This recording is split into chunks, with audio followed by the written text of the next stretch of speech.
Welcome to our video on the ASA6-ID400. The ASA6 is not a new motor to us. We first started manufacturing the ASA6 around about 10 years ago, and it's changed forms a couple of times in that period. Always been pretty much the same in as much as it's a 12-volt operator. It was designed primarily for low voltage applications where people wanted to use solar, or indeed where they wanted to run the power from the garage or a separate power source. So they wanted to separate the transformer from the rest of the unit. The change to this is the new board, the ID400, which anyone that looks at it will immediately see the similarities to the old board, and so in many ways it is an upgrade. It's simpler to program, so everything that was perhaps needed improving on the old board has been improved on the ID400. What you see there is the box. Basically, you get the operator itself, the motor. You've got a base plate there. You've got limit actuators, a couple of covers for where you bolt it down to your base, and of course you get the manuals for the motor itself and the control board inside. It's designed primarily as a reliable, simplistic operator. It's not meant to be fancy. It's not meant to have all the bells and whistles. So we see it now here bolted down on our test bench, and you're looking at the control board side. So that control board you can see lit up is the ID400. As I said, very, very similar to its predecessor. However, it does have an LED readout, which makes things an awful lot easier because you can see where you are rather than hoping you're in the right spot as with the old board.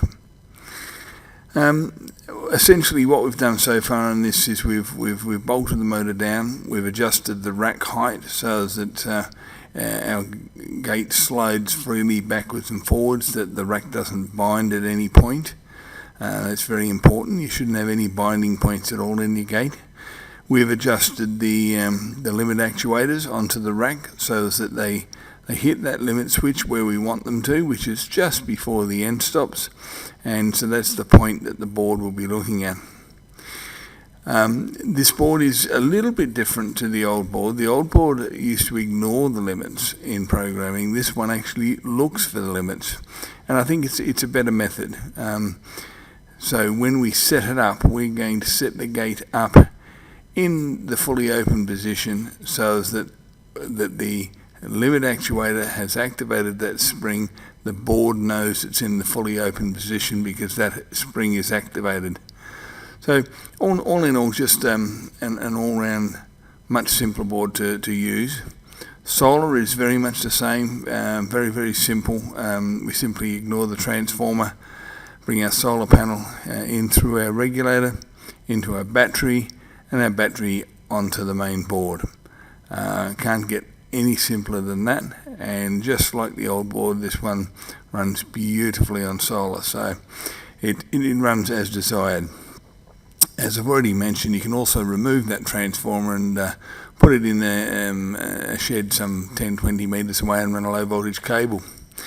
Okay, so we've zoomed in on the board here. This is how it comes to you. You can see the grey wires on the right there, the little loops, they're all in there for you. So the board is actually ready to go. As you take it out of the box, basically you bolt it down, you adjust your rack. Don't attach anything else at this point. Your aim is to get it operating, so we don't need to put on all the other bells and whistles if you're going to do that. We'll do that at a later stage. So your loops are in, it's ready to go. Just move slightly, you can see that limit actuator spring. You can also see that display there that shows something like a little T and a bottom eye. They're actually telling you what inputs are active and not active. So also handy in that you can see what's active, what's not active, and things that are working. You've got buttons TS1, TS2, TS3, or as I call them, up, enter and down. Okay, we'll use them for programming. A couple of trimmers there. One trimmer is for your slowdown speed, so we'll adjust that to suit our slowdown speed. The other one is object sensitivity. So if things are getting a little bit tough, we can turn up the torque. Alright, what we're going to do here shortly is, let's open that gate. So we're manually opening the gate now. I'm pushing the gate along, and you see that limit actuator just hit that limit switch. Okay, so now we've locked it back into position, and we're just going to press and hold the up button until we see AU.